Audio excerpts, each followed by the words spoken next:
I wrote the book because I was personally upset. I felt we were being short-sighted. I felt like we were underachieving relative to what we could do.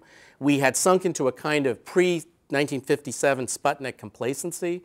And the book was really designed as a wake-up call in some respects. The book was designed as a way of starting a national conversation about these issues and calling it out as an issue behind many of the issues that we might read about in the papers. And that to understand the condition of our country and our condition of our country in the world, we would have to get a better handle on this notion of our national innovation capacity. So in some respects, what I've done is to take the tools that you might use to look at a company or a hot team or a startup, and I've tried to think through what an innovation posture and strategy and toolbox and set of actions would be if we applied them to a country, right? Recognizing that we're also in this context in which we're moving to an innovation world.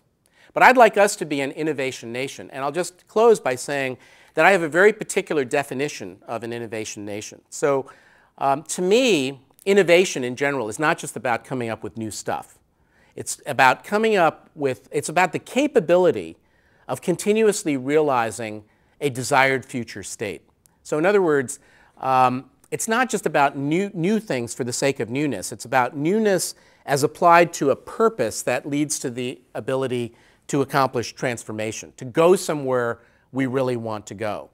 And so to me, an innovation nation is both a country that has mastered the tools and the disciplines of innovation at a national level, which I believe we are eminently capable of doing, but also one that is willing to apply those innovation muscles to address major human needs, right? So it used to be that we said what was good for America was good for the world. We had an economic and a social logic where we get it right here and then we just export it, right? Now I think the new logic is what's good for the world is good for America. If we can apply our innovation prowess to addressing the global wicked problems that exist in a more directed manner, we will do good and we will do well. And this is, in a sense, I think at this moment in history, what the American narrative particularly needs is a renewed mode of re-engaging with a world that's come to be somewhat suspect, shall we be polite and say, of our motives and of our agendas. But what could be better than applying our innovation muscles to serving human needs?